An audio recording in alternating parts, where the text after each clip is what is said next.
நண்பர்கள் அனைவருக்கும் வணக்கம். நான் உங்கள் அஸ்ட்ராலஜர் சிவலிங்கம் பேசுகிறேன்.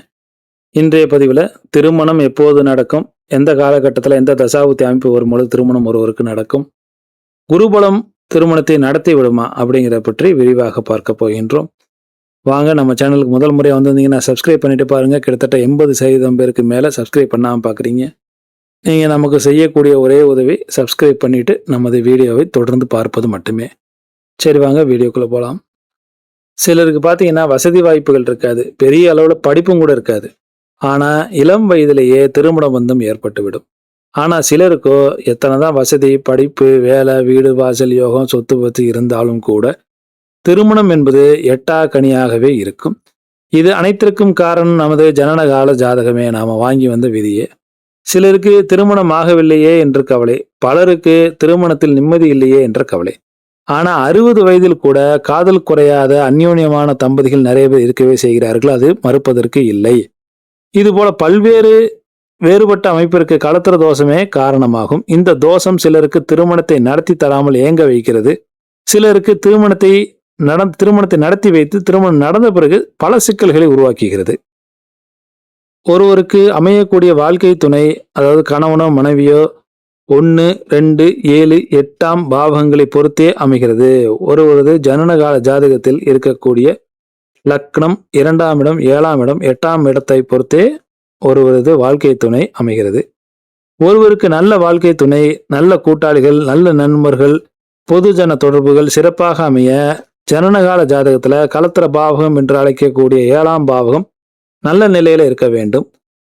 திருமணம் தொடர்பான பாவங்களான 1, 2, 7, 8 ஆகிய ஸ்தானங்கள்ல அசுப கிரகங்கள் என்று அழைக்கப்படக்கூடிய சூரியன், சனி, செவ்வாய், ராகு, கேது அமர்வது நல்லதல்ல. 7ஆம் இடத்துல நீச்ச கிரகமோ அஸ்தமனமான கிரகமோ அமர்வதும் நல்லதல்ல. 7ஆம் இடத்தோடு பாவ கிரகங்கள் தொடர்பு கொள்ளாமல் இருப்பதே நல்லது. இந்த தோஷ அமைப்பை, அதாவது இது போல 7ஆம் இடம் பாதிக்கப்பட்டிருப்பவர்களுக்கு, 1, 2, 7, 8ஆம் இடங்கள் பாதிக்கப்பட்டிருப்பவர்களுக்கு தாமத திருமணம் அல்லது திருமணமே நடக்காத நிலை அல்லது குடும்ப சூழ்நிலையின் காரணமாக விருப்பம் இல்லாதவரோடு வலுக்கட்டாயமாக வாழ்வது, மனசை கல்லாக்கி கொண்டு வாழ்வது, அல்லது தனக்கு சமமான அழகு, அந்தஸ்து, படிப்பு, கௌரவம் இல்லாதவரோடு வாழக்கூடிய சூழ்நிலைகள் ஏற்படுது, அல்லது எந்நேரமும் வாக்குவாதம், வீண் சண்டை என வாழ்க்கை ஒரு நரகமாக இயந்திர வாழ்க்கையாக ஓடுவது.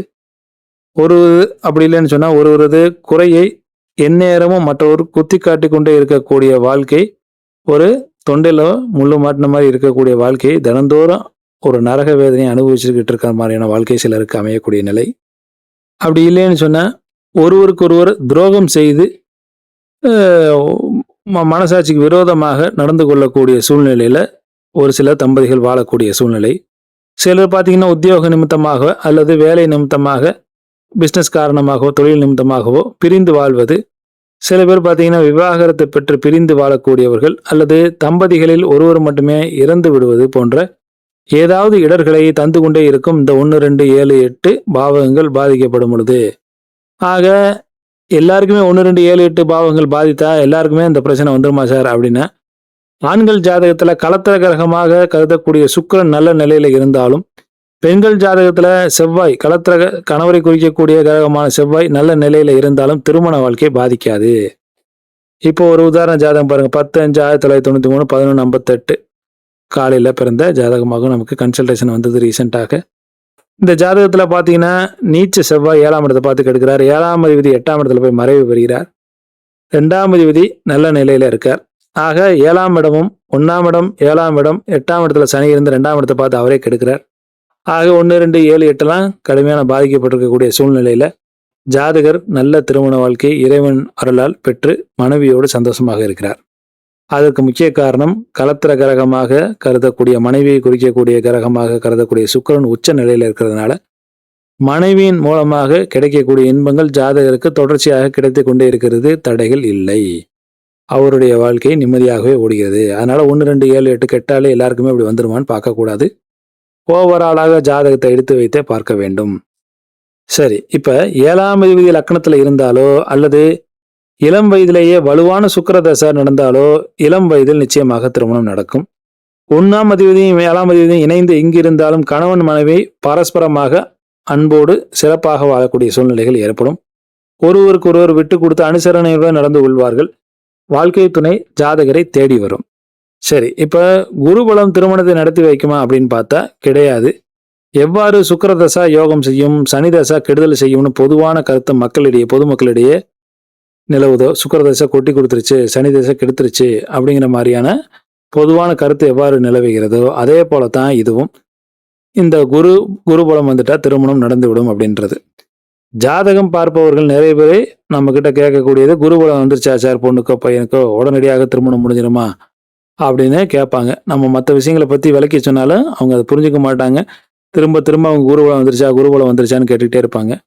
அவங்களுக்கு எப்போ திருமணம் நடக்கும்னு சொன்னா மட்டும் போதும். ஆக இந்த குருபலம் மட்டுமே திருமணத்தை நடத்தி விடுமா அப்படின்னு கேட்டா, திருமணத்தை குருபலம் மட்டுமே நடத்தி விடாது. சரிங்களா? எல்லாருக்குமே யாராக இருந்தாலும் சரி 2 வருஷத்துக்கு ஒரு முறை குருபலம் வந்து கொண்டே இருக்கும். குருபலம் வந்தா திருமணம் நடந்துவிடும் என்றால் தசாபுத்தி அமைப்புக்கு வேலையே இருக்காது.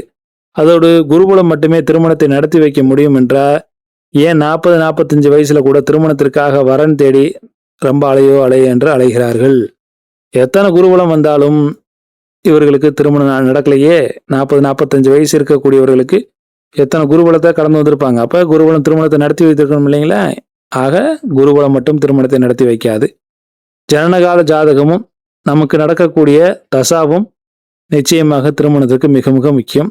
எப்பொழுதுமே ஒன்று தெரிஞ்சுக்கங்க, ஜனனகால ஜாதகமும் தசாவும் அனுமதிக்காத ஒன்றை கோச்சார கிரகங்களால் கொடுக்க முடியாது.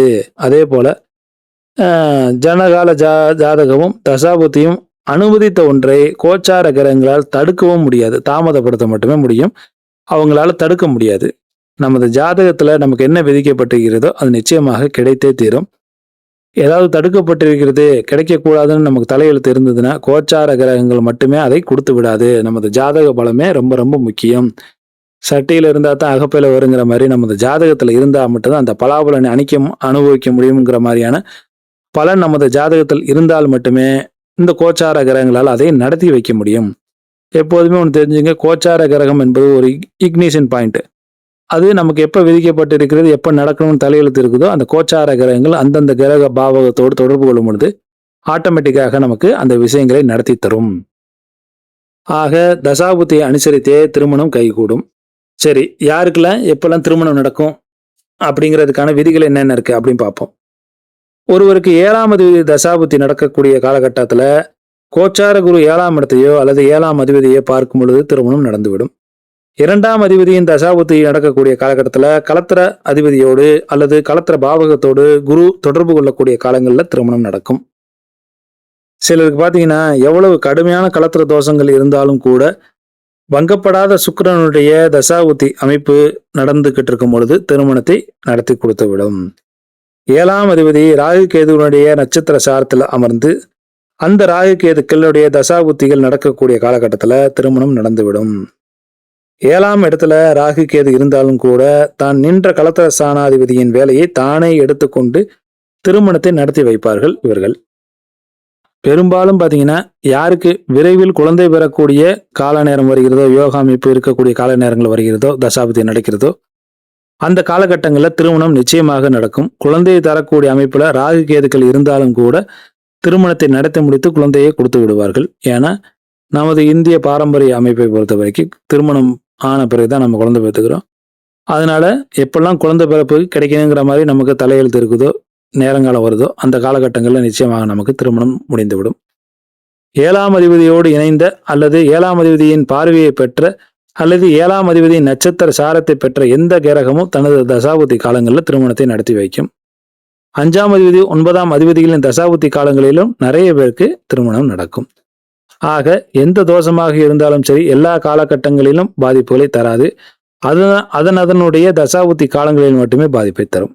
எனவே ஜாதகத்துல களத்திர தோஷம் இருந்தாலும் அது எந்த காலத்துல செயல்படும் என்பதை நாம கணித்து அதுக்கு தகுந்த மாதிரி இருக்கக்கூடிய தசாபுத்தி அமைப்புகள் இருக்கக்கூடிய ஜாதகத்தை இணைக்க வேண்டும். குறைஞ்சபட்சம் 20-30 வருஷம் நல்ல யோகமாக இருக்கக்கூடிய தசாபுத்தி இருக்கக்கூடிய ஜாதகமாக